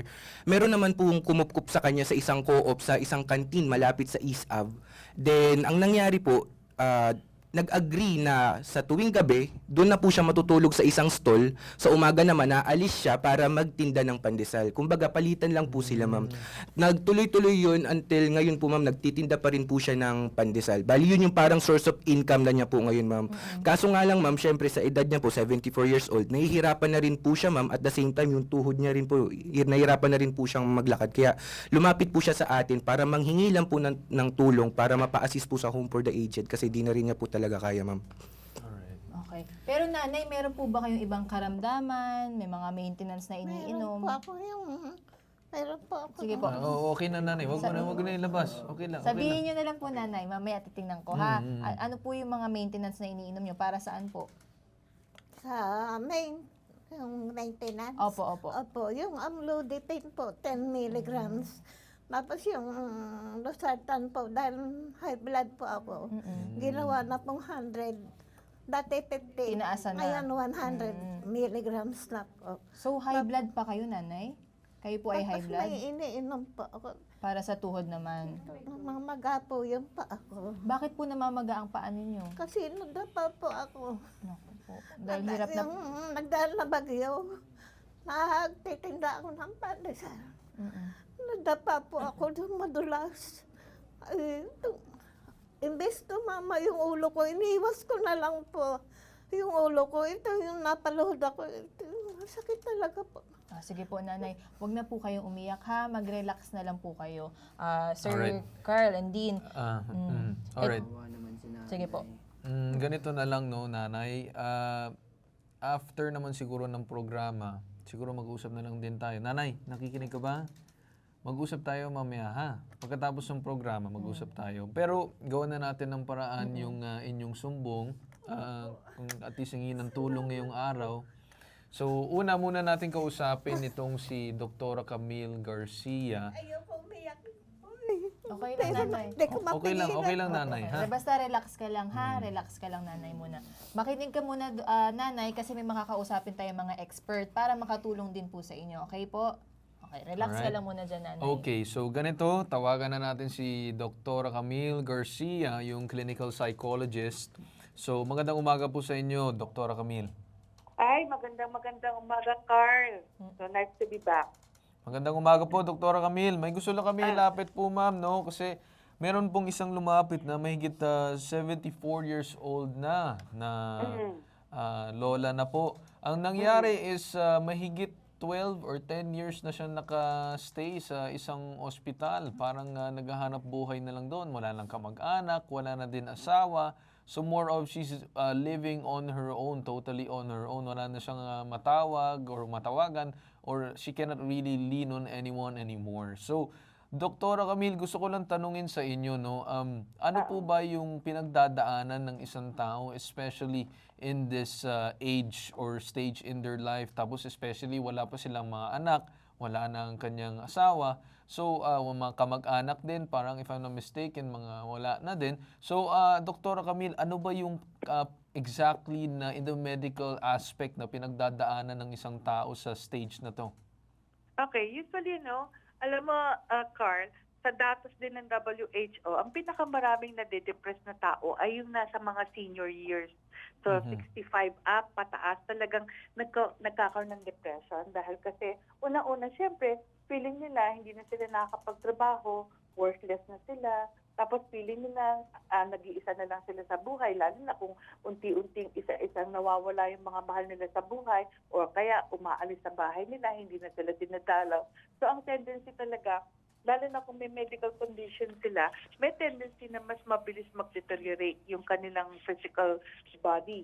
At the same time, kung psychologically affected sila dun sa mga pangyayaring yon, ang depression na meron ng mga seniors, mas lalong sabihin na natin, pwedeng una, nagiging kulang sa tulog, pangalawa, lessen yung appetite nila kasi feeling nila wala na silang magagawa sa buhay, nagiging hopeless. So affected talaga basically yung holistic perception nila sa pangangatawan nila na wala na, hindi na ako marami akong pangangailangan pero hindi na nami-meet yun kasi matanda na ako, kaya mas maigi pa mawala na lang ako. Pero maganda itong pinapakita ni nanay na siya mismo lumapit sa inyo. So, ibig sabihin, gusto niya kahit papaano, meron pa rin siyang willingness na maging maayos yung pamumuhay niya kahit nandun na siya dun sa pa-start ng journey ng talagang sabihin na natin, patungo sa matinding senior years niya lalo. Parang gusto niya pahabain pa yung kanyang senior years. So, meron talagang ganang pagkakataon. Alright. Kate, Dean, may gusto ba kayong tanongin kay Dr. Camille? Doktora, at this point, ano po kaya yung pinaka-importante para kay nanay? Siyempre, nabanggit niya, Doktora, wala na siyang kamag-anak talaga eh. Siyempre, yung fellowship, ang request niya sa amin, Doktora, makahanap siya ng permanent eh. Gusto niyang mapasok na talaga sa Home for the Aged para may permanent na talaga siyang, kumbaga, titirhan, Doktora.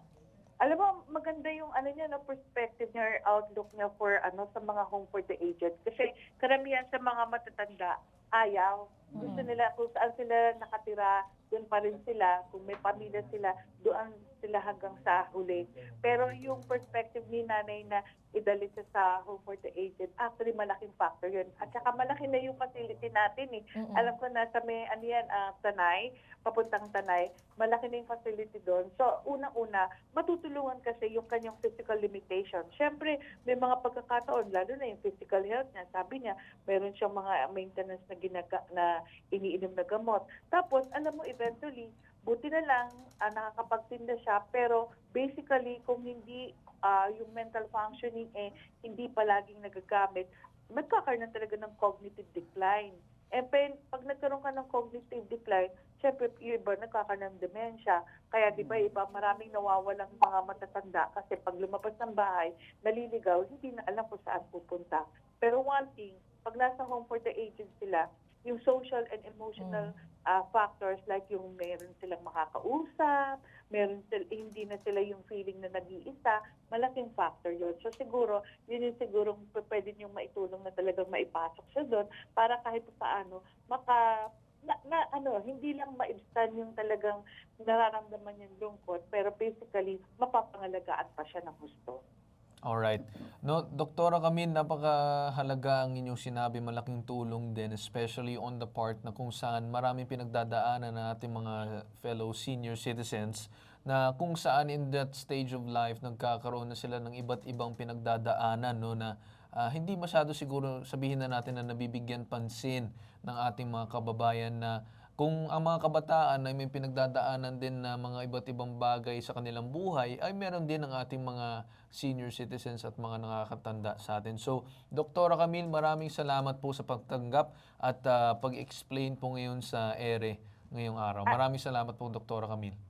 Thank you din, Carl. At saka alam mo, malaking tulong to dahil kasi sa October 10 is World Mental Health Day at malaking tulong yung nagagawa niyo sa mga tao. Thank you din. Maraming salamat, Doktora Camille. Alright. Ngayon naman, tawagan na natin para magawa na ng paraan ito si Nanay, no, para hindi na siya magantay ng matagal. Ito naman Division Head Special Project Division ng Social Services Development Department, si Lorelei Salvador. Magandang umaga po sa inyo. Hello, good morning po. Good morning, Sir Carl. Morning, ma'am.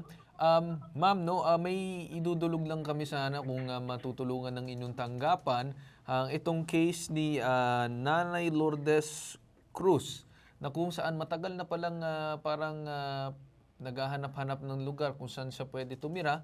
So very much napapabayaan na siya dahil wala din siya makausap ng mga kamag-anak, wala din anak, and wala din asawa. So ma'am, ano po magagawa ng inyong tanggapan siguro in help of Nanay Lourdes?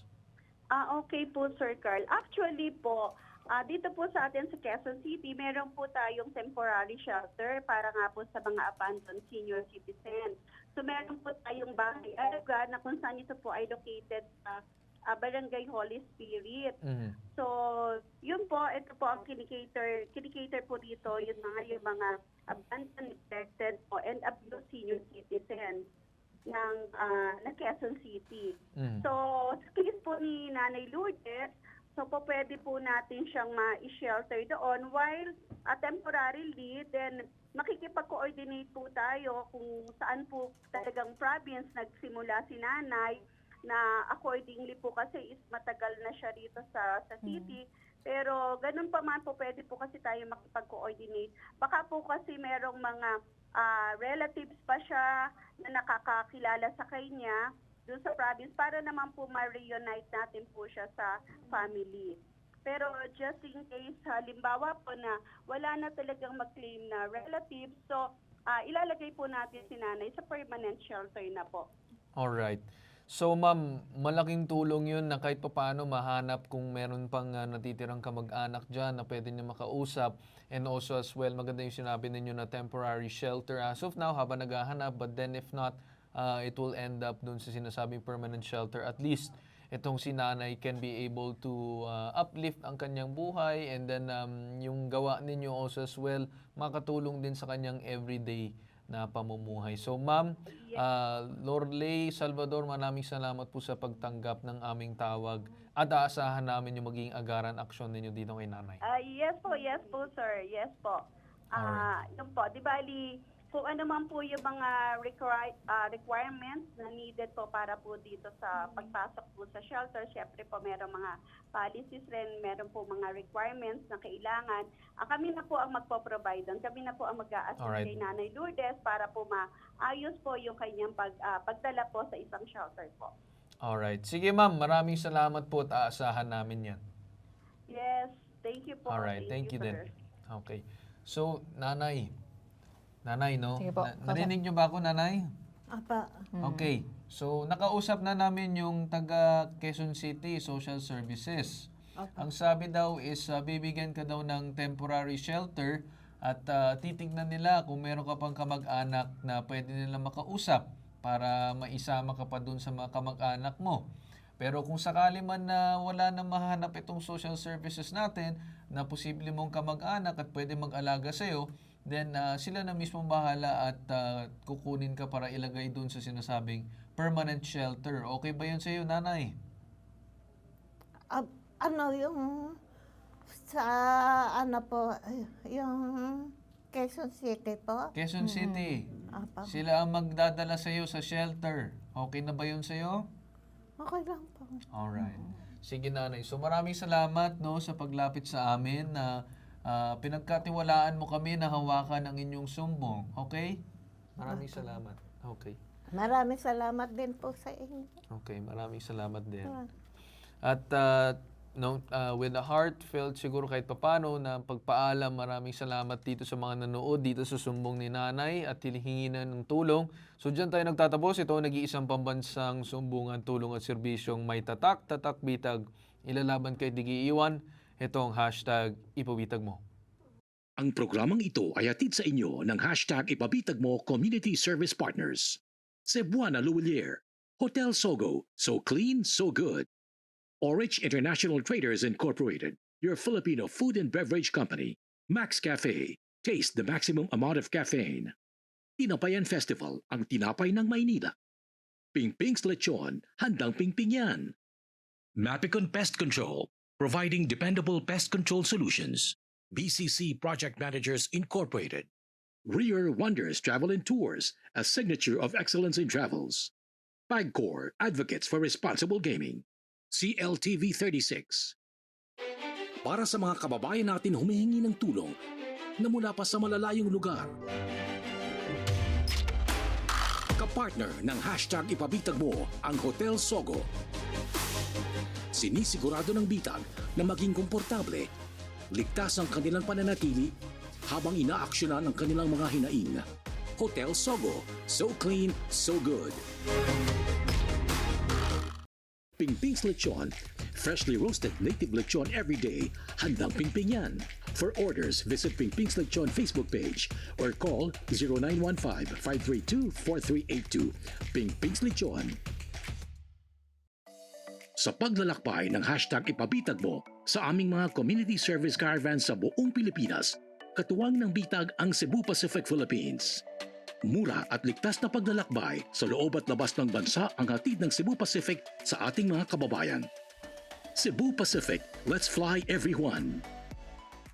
Please watch Cabinet at Work every Monday at 4 p.m. IBC 13.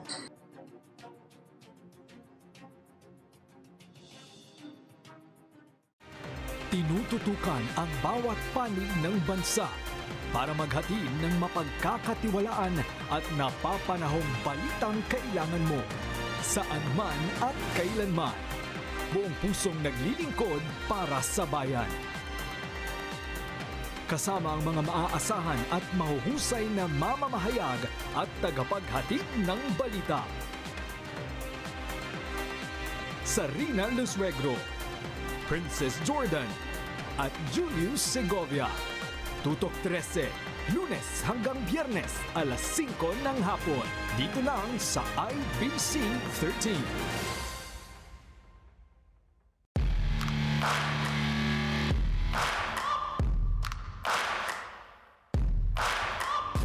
Rain or shine, be active, stay hydrated with Blue Hydra, a refreshing powder drink mix made with malunggay and calamansi extract, fortified with vitamins A, C, and zinc.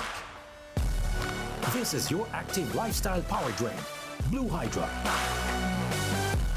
Available at selected SM supermarkets, hypermarket, and Save More nationwide.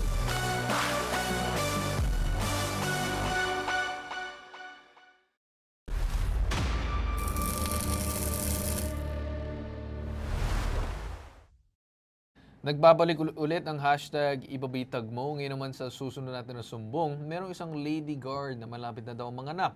Inaasahang tulong daw, wala raw siyang mapapala dahil mandatory benefits niya hindi pala daw nahuhulugan ng kumpanya. Nakakainit talaga ng ulo mga boss, yung mga abusadong employer na kaltas ng sweldo pero hindi naman nare-remit ang sinasabing mandatory benefits ng empleyado. Kaya naman yung mandatory ay dapat hinuhulugan, kaya nga mandatory eh. Hindi yung pagsasamantalahan at lalamangan nyo yung mga empleyado ninyo. Sa oras ng kagipitan, wala silang paghuhugutan dahil sa mga kakapal na mga mukha ng ating mga employer dyan, kagaya dito sa mga employer ni ma'am, Biruin nyo mga boss, isang buntis na lady guard yung lumapit at nagreklamo dito sa aming tanggapan. Sa tagal niyang pagiging lady guard, hindi pala hinuhulugan ng kanyang agency ang kanyang mandatory benefits. Kaya naman wala raw mahugutan itong pobreng lady guard ngayong manganganak na raw siya ngayong buwan. At imbis na tulungan, pinagpasapasahan pa raw siya ng kanyang kumpanya. Ibang detalye ng sumbong na ito, panoorin. Nagtrabaho po ako sa agency ng MCCJ for 3 years bilang isang lady guard. Di bali po ngayon ako po yung 9 months pregnant. Malapit na po akong mga kabuanan ko na po. So inaasikaso ko na po yung benepisyo ko para sa panganganak ko. Then nung nag-verify ako, wala pong hulog. Agency ko po, tinatanong ko po ang sabi lang sa akin nung sa agencies, mag-self-employed ako, 1 year lang yung babayaran nila. Pinapabalik-balik nila ako kung kailan daw ako manganganak, saka na lang daw po ako mag-follow up ulit. Sa agency ko po, sana mapansin nyo yung panawagan ko na nakikiusap naman ako sa inyo na hulugan nyo yung benepisyo ko, ibigay nyo yung tama yung para sa amin. Ang sumbong, iimbestigahan at aaksyonan sa #ipabitag mo. Makakausap natin sa studio live itong si Lady Guard Jedaline Fahura. Magandang araw sa inyo. Magandang araw, sir. Alright. Ma'am, makwento nyo ba sa amin, anong naging experience mo dun sa agency? Bakit hindi ka makakuha ng mga mandatories? Or bakit wala kang makuha na kahit ano dahil ikaw ay nagdadalang tao din? Di bali po, nag-ano po ako dun sa agency namin. Based on contract namin, sir, okay naman yung kontrata namin na minimum and then may hulog. Pero after ng sir, hindi ko siya nabe-verify noon. So may napag-agreehan kasamang inyong agency na magbibigay sila sa iyo ng benefits at ikakaltas sa sweldo mo? Yes po. So kinakaltasan ka? Yes po, nasa payslip naman po. Alright. So ngayon naman, paano mo naman nalaman na hindi ka pala hinuhulugan? Di bali po kasi nag-verify po kasi ako nung mga nakaraan kasi nalaman kong buntis nga po ako. Nito lately lang, April, na wala pa ring hulog. Pumunta ako sa kanila para makiusap na hulugan kasi buntis nga po ako. Magpa-file ako ng maternity. And then sabi lang sa akin, bumalik na lang daw ako kung kailan ako malapit ng mga anak. Then bumalik ako sa kanila, August 27. May pinakita lang sa aking cheque na naka-cross out. Tapos hindi ko rin magagamit yun. Balik na lang daw po ako ulit or tanong ko na lang o tawag ko na lang daw yung commander ko para si commander ang mag-verify sa kanila. Alright, so marami nagiging problema dun sa simpleng pagkuha mo lang, which is dapat simple lang naman yun, di ba? Yes, sir. So ngayon naman, yung naging problema is April 2024, walang hulog, tama ba? 2021 pa, sir. 2021. So kailan ka ba pumasok sa kumpanya? November 2021. November 2021 ka pumasok sa kumpanya. So base dun sa record ng SSS, PhilHealth, Pag-ibig at yung iba pang mga benefits, ay wala kang nakuha ni isa simula ng pagpasok mo. Yes po. Wala po ni isa. Okay, matanong ko lang, meron ka bang payslip? Meron po. Alright. Meron ba tayong copy ng payslip? Yan, alright. So, meron silang kinakaltas na nakalagay dun sa mismong payslip. SSS, PhilHealth, Pag-ibig, cash band pa. Tapos, nagkakaroon pa ngayon ng problema na kung saan wala kang makuha dun sa maternity leave mo. Dahil hindi naman nila binabayad dun sa sinasabing mga kaukulang ahensya, yung kanilang kinakaltas sa inyo. So, ngayon naman ang naging problema is mainly na lumapit ka dito dahil wala kang makuha ni isang kusing doon sa sinasabing agency at pahirapan pa kung saan ka dinadala, kung ano-anong binibigay nila na instruction na hindi naman natutupad na nakukuha mo yung bayad. Tama ba? Yes po. Alright. Ano raw pong rason bakit hindi nahulog? Kasi 3 taon yun. May problema daw po ang agency, yun yung sinasabi lang sa amin. Financial problem. Anong problema ng agency daw? Financial problem daw po. Paano maging financial problem na unang-una dapat kinaltas na yun sa'yo noon pa. Dapat nung time na kinaltas nila, binayaran nila kaagad. So hindi dapat nila ginagawa ng paraan na kung saan ay kinakaltas sa'yo pero hindi nila ibabayad. That's wrong. Hindi po pwede yun kasi kapakanan ng mga taong tauhan nila. May mga nagreklamo na din po sa kanila before pero parang hindi rin na-actionan. Binabaliwala lang nila. Yes, parang wala Alright. lang.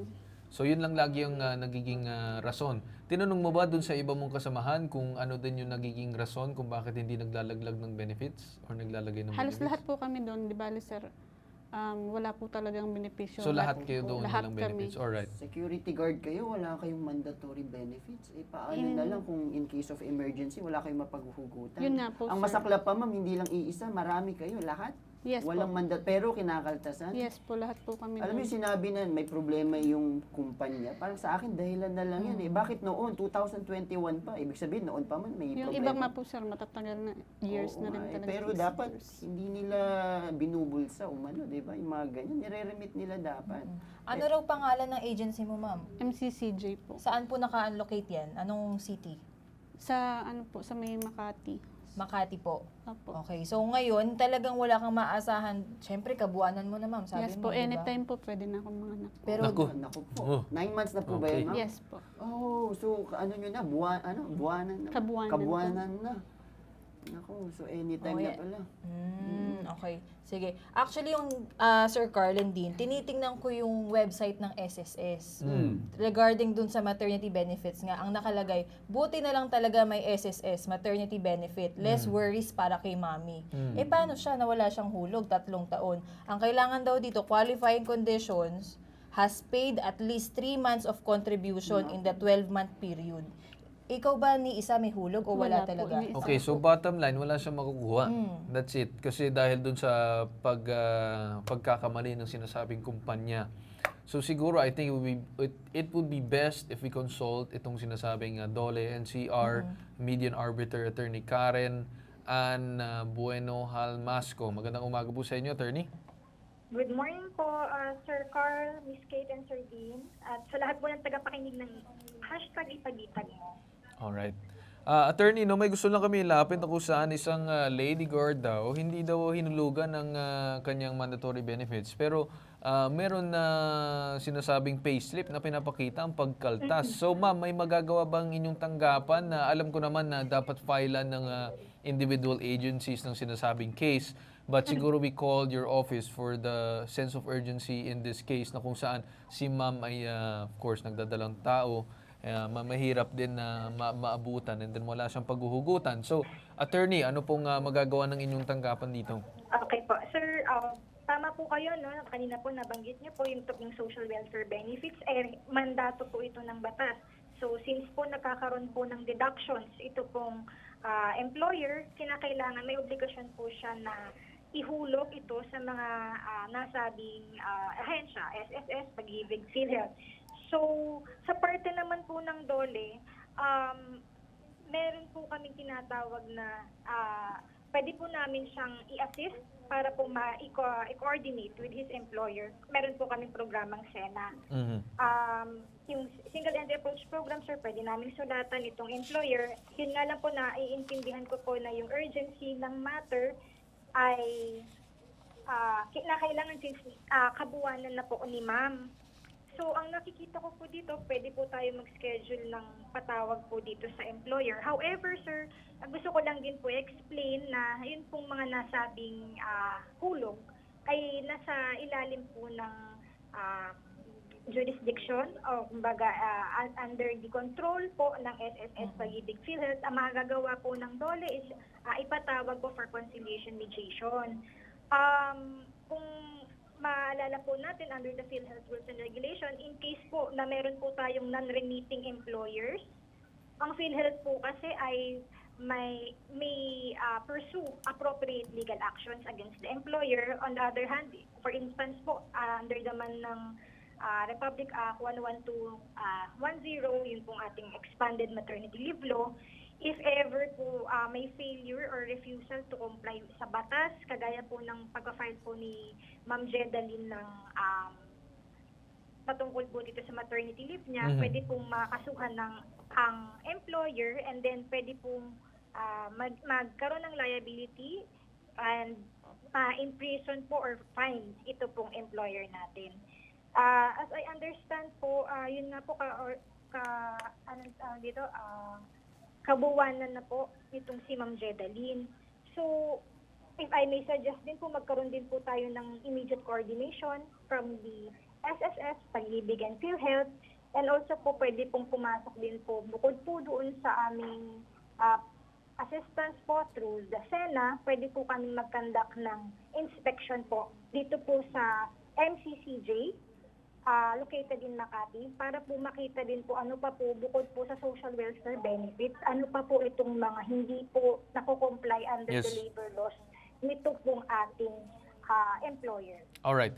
Ma'am, tama yung sinabi ninyo, especially I agree dun sa part na sinasabi nyo na pag-inspection dun sa sinasabing establishment.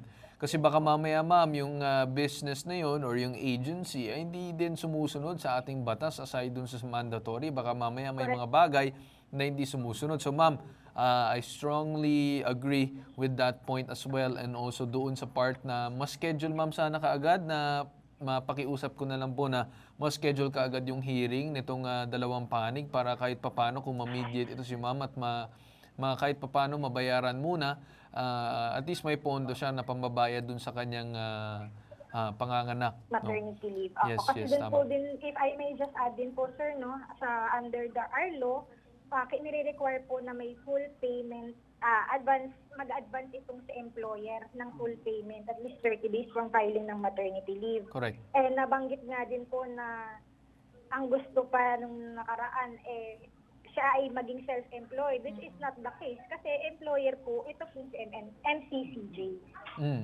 Alright.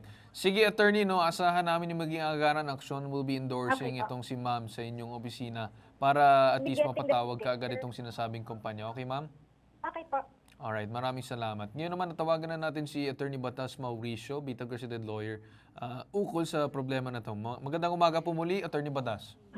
Magandang umaga po muli, Ginoong Carl Tulfo. Magandang umaga po muli sa bayan ng Pilipino nandito sa pabitag mo ni Ben Tulfo. Kawawa naman po yung nabubuntis, yung nabuntis na complainant natin, Ginoong Carl.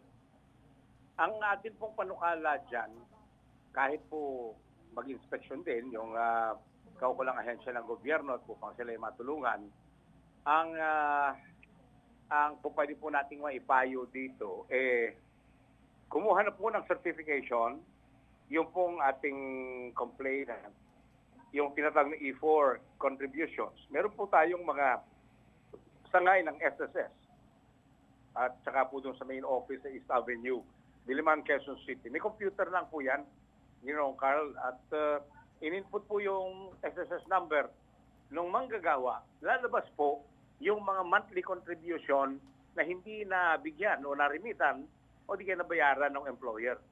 Yan po ay kailangan dahil mabigat na ebidensya po yan laban po doon sa employer, Carl Tulfo, at lalo pong magpapabigat sa kanilang pananagutan upang yung binanggit po kanina na i-advance. Ibig sabihin na ipagpauna na ang pagbabayad ng employer sa gagastusin sa panganganak nito po ang ating complainant ay kanila nang maibigay. Kasi kawawa po talaga. No? Naglingkod, tapos nabuntis, kinaltasan ng mga benepisyo, pagkatapos hindi po makakakuha. So, yun po yung sitwasyon dyan, Ginoong Carl Tulfo. Alright. Attorney, no, maganda yung sinabi ninyo as well na certification yung dapat kukunin. Kasi dahil nga sinabi ni ma'am, nabanggit niya na attorney, November 2021 pa na wala pang hulog itong sinasabing SSS ni ma'am. So, attorney, ano nakikita nyo na kaukulang parusa laban dito sa sinasabing agency na sobrang tagal ng panahon na kinakaltasan at wala pa rin binabayad itong sinasabing agency na ni isang beses doon sa kanilang mga benefits? Opo, maraming salamat po sa ilalim po ng Republic Act 1169 as amended. Yan po yung umiiral na Social Security Law sa Pilipinas, Carl Tulfo. Sabi, every collection na hindi po na i-remit, dalawang kaso po ang naitatakda dyan. Una po dyan, yung kinolekta pero hindi itinurn over sa Social Security System o di kaya pagka ito'y government employee sa Government Service Insurance System o kahit saan pang ibang ahensya. Naku po, yan po ay kahiwalay na kaso paglabag sa SSS law, sa mga taga-gobyerno, GSIS law, at sa iba pang mga opisyalis ng gobyerno na hindi sakop nitong dalawang batas na ito. Paglabag pa rin po yan sa ating mga batas kriminal. Hiwalay po yan. Bawat kolekta na hindi na-remit abay yan po ay hiwalay na kaso at may parusang pagkakabilanggo ng 6 na taon. Yung pong hindi pag-ngolekta. Meron po kasing mga employer pag minsan, ginoong Carl Tulfo, na sa mga kababayan nating nasa pagbitag mo ni Ben Tulfo, ay hindi naman kami nangolekta eh. Ayaw namin mangolekta pero wala kami tungkulin. Abay, mali po yun. Ginoong Carl Tulfo, mga kababayan.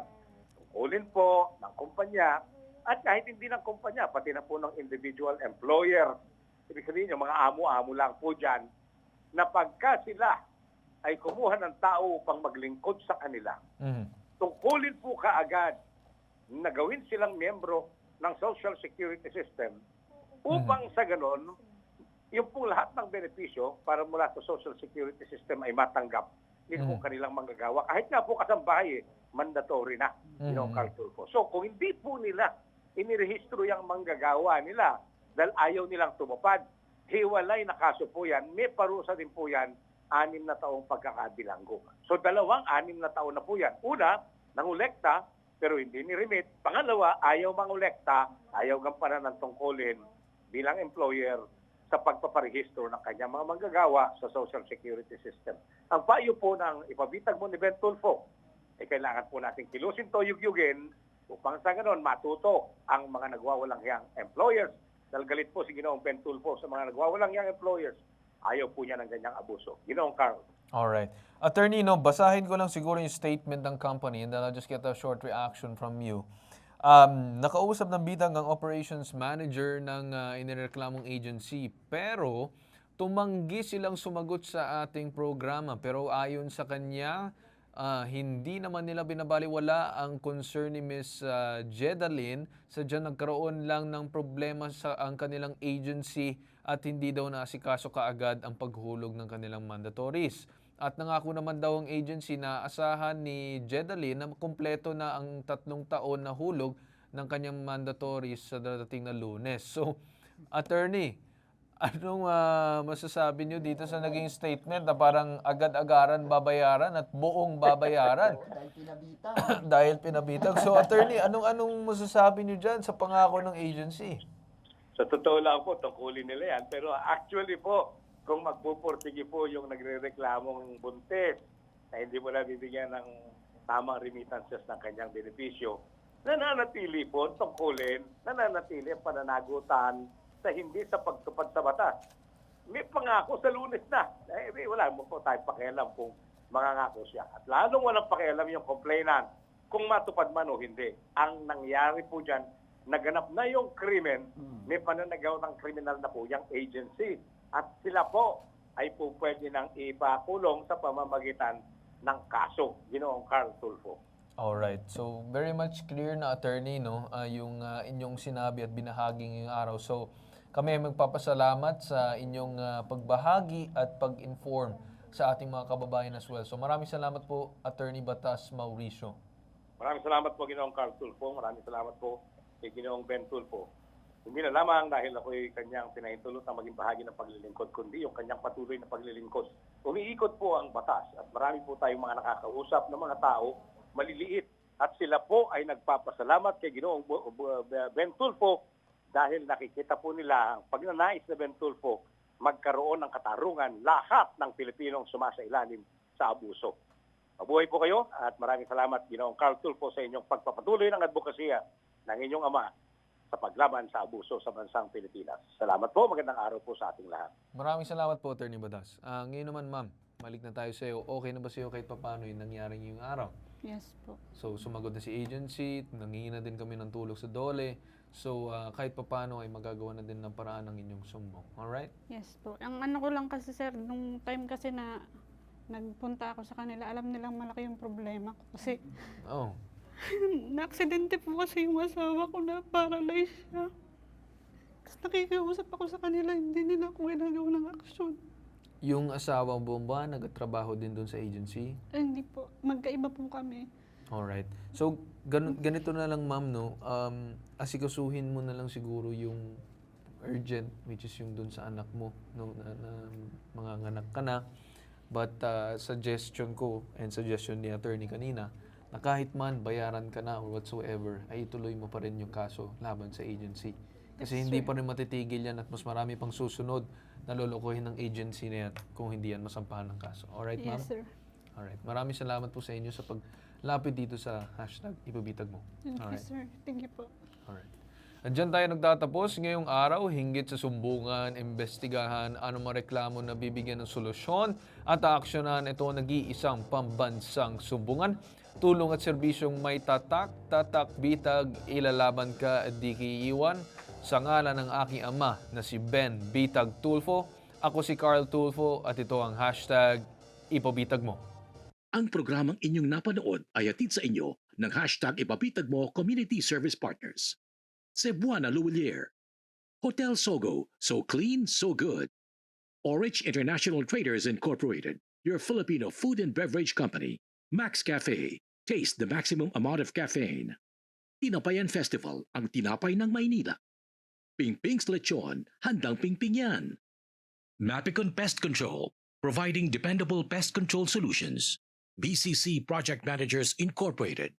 Rear Wonders Travel and Tours, a signature of excellence in travels. PAGCOR, advocates for responsible gaming. CLTV 36.